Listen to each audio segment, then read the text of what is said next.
Have you ever felt completely overwhelmed by the sheer amount of stuff surrounding you? Welcome to Level 1, Extreme Clutter. This is the opposite end of the minimalism spectrum, where your entire life is dominated by possessions. At this stage, clutter isn't just a minor inconvenience. It's a significant source of stress and anxiety that impacts your daily life. In homes at this level, you might find years-old magazines piled high, unopened gifts collecting dust, and closets bursting with clothes that haven't seen the light of day in ages. The mindset here often fluctuates between more is better and a complete disregard for one's living space. This excessive clutter is usually a symptom of deeper issues, reflecting problems that extend beyond mere disorganization. Your home becomes a storage unit rather than a living space, and finding anything becomes a monumental task. Beyond the physical realm, this clutter extends to your digital life and social circles, filled with toxic relationships and constant, intrusive notifications. At this level, there's little control over any aspect of life, and the path to minimalism seems distant and daunting. Moving up to Level 2, we encounter what I like to call organized clutter. This is where most people in Western society find themselves, and it's often the starting point for those beginning their minimalist journey. If you're at this level, your living space is still filled with stuff, but there's a semblance of order to the chaos. You've made efforts to organize your possessions, but the sheer volume remains overwhelming. Picture bookshelves lined with novels you'll read someday, neatly arranged DVD collections gathering dust, and closets packed with clothes just in case. The prevailing mindset here is, I might need this one day. There's a growing awareness that your stuff impacts your mental well-being, but you're not quite ready to let go. Instead, you focus on organizing rather than decluttering. Your time management might look organized on paper, with a full schedule, but in reality, you're overwhelmed by commitments. You struggle to say no, leaving little time for self-care or pursuing meaningful activities. While this level represents a step towards minimalism, it's characterized by attachment to possessions and a reluctance to address the root cause of accumulation. As we ascend to Level 3, we enter the realm of the conscious consumer. This level is becoming increasingly common among younger generations, particularly in Europe. At this stage, while you still own a considerable amount of things, you're developing a more intentional approach to consumption. The mindset shifts from quantity to quality, and you begin to question your purchasing habits. You start to pay attention to where your money goes and make more thoughtful choices. Instead of always buying new, you explore thrifting and secondhand shopping. You might start borrowing books from the library rather than purchasing every title that catches your eye. The constant pull of consumerism begins to lose its grip, and impulse purchases become less frequent. You focus more on needs rather than wants, though the distinction isn't always clear-cut yet. This level also marks the beginning of decluttering efforts. You might start by getting rid of broken items, obvious junk, or duplicates. While these decluttering sessions are still tentative, they represent an important step towards a minimalist lifestyle. Additionally, you begin to set boundaries around your digital life, unsubscribing from newsletters you no longer read and deleting unused apps. It's a level of growing awareness and intentionality, paving the way for more significant changes to come. Welcome to Level 4, Active Simplifying. This is where minimalism starts to take root as a lifestyle choice. Reaching this level often takes a few years of gradual progress, as it's not a simple leap from cluttered living to simplified existence. At this stage, you're actively engaged in decluttering, not just your physical space, but your life as a whole. The mindset here revolves around the question, does this serve a purpose? You're motivated to make real changes, removing items that no longer bring value to your life and keeping only those with genuine purpose and meaning. This simplification extends beyond just physical possessions.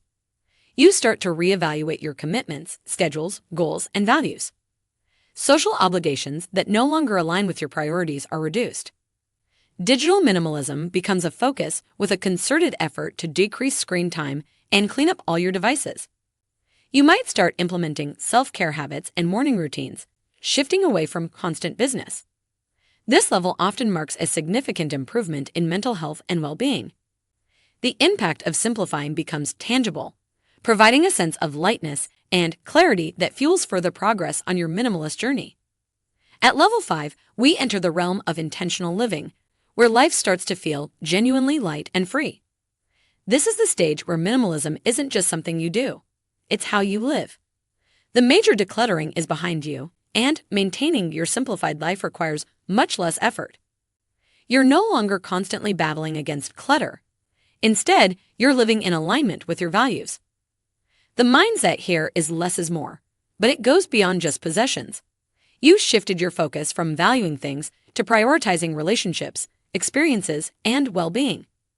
These are the elements you now recognize as true sources of happiness and fulfillment.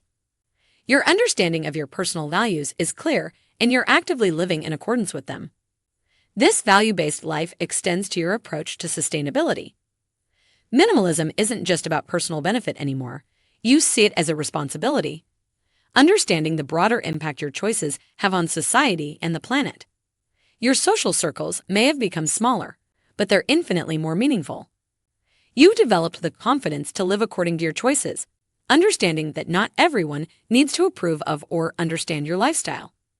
This level represents a significant transformation, where the benefits of minimalism are fully realized in all aspects of your life. As we approach the upper echelons of minimalism, we reach level 6, extreme minimalism. At this stage, your possessions are whittled down to a small number, with only the most vital and meaningful items remaining. The mindset here is, I only need what serves me now, focusing purely on utility and freedom from possessions.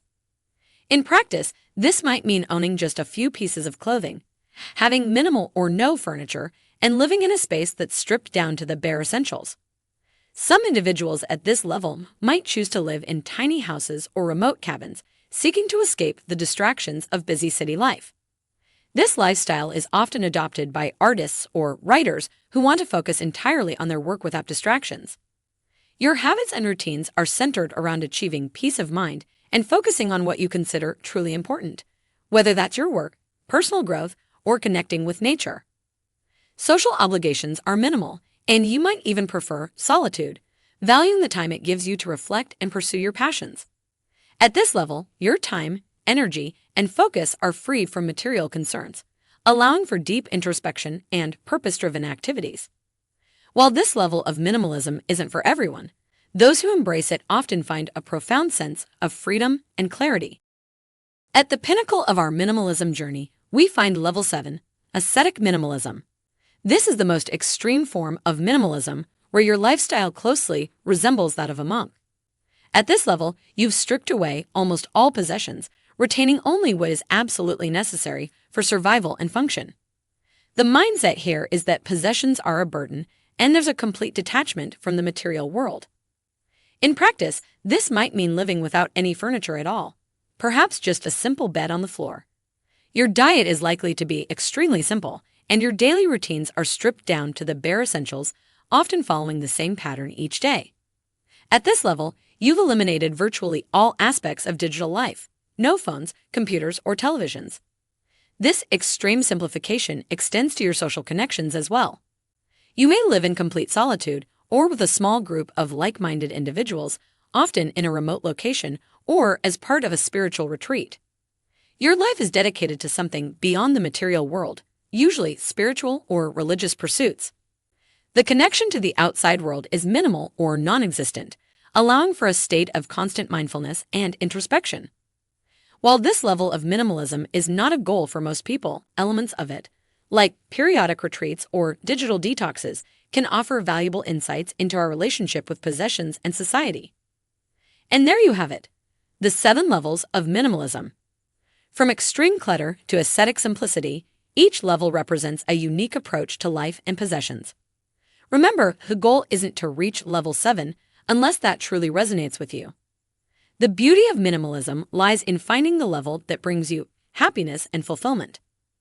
If you found this video helpful, don't forget to like, share, and subscribe to FinTuberTalks for more practical advice on frugal living and financial freedom.